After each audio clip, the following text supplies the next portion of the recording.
अस्सलामु अलैकुम दोस्तों कई यूरोपीय ममालिक में गोश्त के लिए पहली चॉइस पिग यानी सूअर है। यही वजह है कि इसके दिन ब दिन बेतहाशा इस्तेमाल की बदौलत इसकी डिमांड में भी इजाफा होता जा रहा है। लिहाजा पिग की अफसाइश के लिए बाकायदा पिग फार्मिंग की जा रही है, यानी पिग का गोश्त हासिल करने के लिए पिग्स को पाला जा रहा है, क्योंकि ये एक मुनाफा बख्श इंडस्ट्री की शक्ल इख्तियार कर चुकी है। सिर्फ फ्रांस में ही 42,000 से जायद पिग फार्म्स मौजूद हैं। अमेरिका, कनाडा और यूरोपीय यूनियन के कई ममालिक इसका गोश्त दुनिया भर में एक्सपोर्ट करते हैं। मेडिकल साइंस ये बात साबित कर चुकी है कि बाकी जानवरों के मुकाबले में पिग में चिकनाई की मिकदार काफ़ी ज़्यादा होती है, जिससे बहुत सी बीमारियां जिनमें मोटापा, दिल की बीमारियां, शुगर और पट्टे के दर्द जैसी बीमारियां जन्म लेती हैं। लिहाजा अगर हम अमेरिका की मिसाल दें तो ये लोग पिग के गोश्त को खाने में तरजीह देते हैं, लेकिन इसकी चर्बी को इस्तेमाल नहीं करते।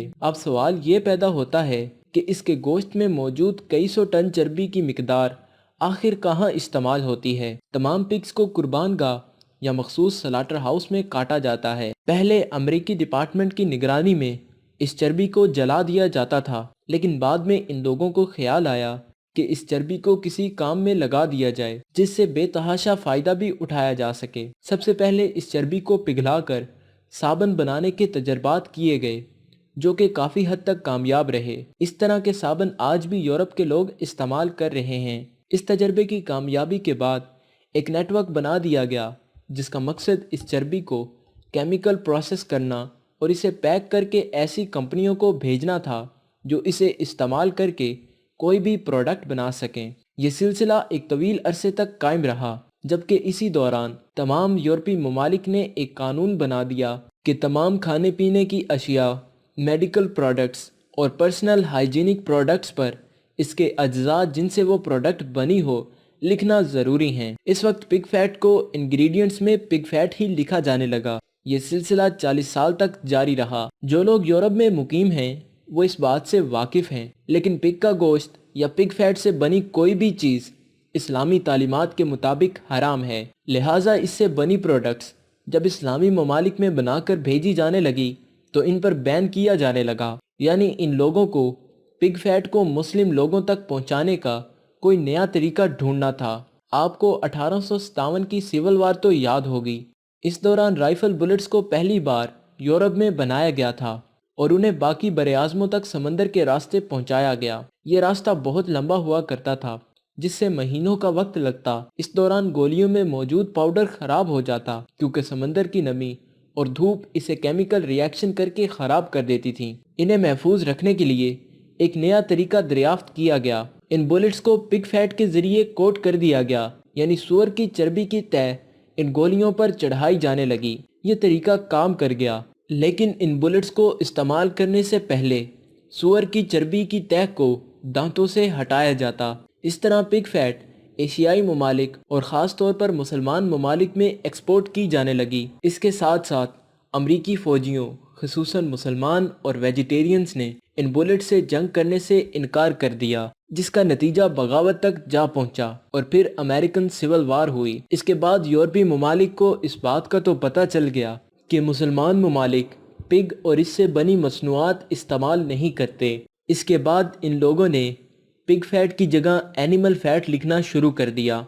यूरोप में जो लोग 1970 से रह रहे हैं वो इस बात से अच्छी तरह वाकिफ़ हैं। जब मुसलमान ममालिक ने ये सवाल उठाया कि ये किस जानवर की चर्बी है जिसे एनिमल फैट कहकर तमाम खाने पीने और हर तरह की दूसरी मसनूआत पर इनकी तैयारी के अज्जा के तौर पर लिखा गया है, तो इनसे झूठ बोला गया कि ये गाय और भेड़ की चर्बी है। लेकिन यहाँ एक नुक्ता और उठता है कि अगर ये गाय और भेड़ की चर्बी है तब भी ये हराम है, क्योंकि यूरोपीय ममालिक में जानवरों को कुर्बान करने के लिए इस्लामी तरीक़ों पर अमल नहीं किया जाता। लिहाजा ये इस्लामी नुक्ता नज़र से हराम है। इसी बिना पर एक बार फिर इस्लामी ममालिक में इन प्रोडक्ट्स को बैन कर दिया गया।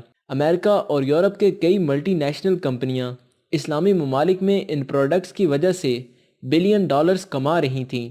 वो तकरीबन दिवालिया होने के करीब पहुंच गई, क्योंकि इन कंपनियों की 75% आमदन मुसलमान ममालिक को ये प्रोडक्ट्स बेचकर हुआ करती थी। आखिरकार इस नुकसान से बचने के लिए एक और भयानक मंसूबा बनाया गया, ऐसा मंसूबा जो पाकिस्तान समेत एशियाई अवाम की समझ से बालातर हुआ और इनका मकसद भी पूरा हो गया। इन लोगों ने ऐसा मंसूबा बनाया कि जिससे वो अवाम और मुस्लिम ममालिक जो इस पर नज़र रखते हैं, इनको अंधेरे में रखा जा सके। ये कोड कोड्स कहलाते हैं। ये कोड्स आजकल ज़्यादातर मल्टी नेशनल कंपनियों की प्रोडक्ट्स पर मौजूद हैं, जिनमें पिग फैट को इस्तेमाल किया जाता है।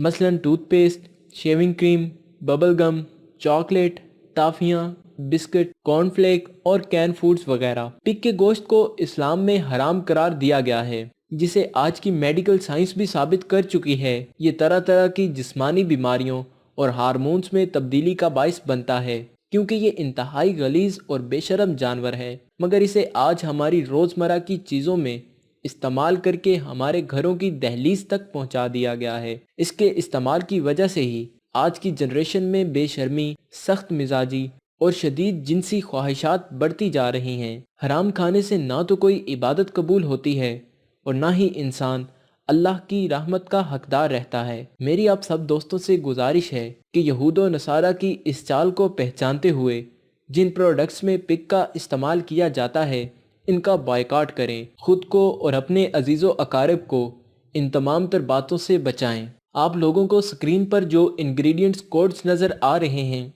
इनमें से अगर कोई भी आपको खाने पीने या इस्तेमाल की चीज़ पर नज़र आए तो इसे बिल्कुल इस्तेमाल न करें, क्योंकि वो पिग फैट पर मुश्तमिल होगा। इन कोड्स के ज़रिए आप पहचान करके पिग फैट पर मुश्तमिल प्रोडक्ट से बआसानी बच सकते हैं। तो दोस्तों, ये थी हमारी आज की वीडियो। उम्मीद करता हूँ वीडियो पसंद आई होगी। पसंद आई हो तो लाइक करें, और इसके मुतालिक कोई राय या सवाल हो तो कमेंट बॉक्स में अपनी राय का इजहार ज़रूर कीजिए, और हमारे चैनल को सब्सक्राइब करते हुए साथ मौजूद घंटी का बटन भी दबा दें। शुक्रिया।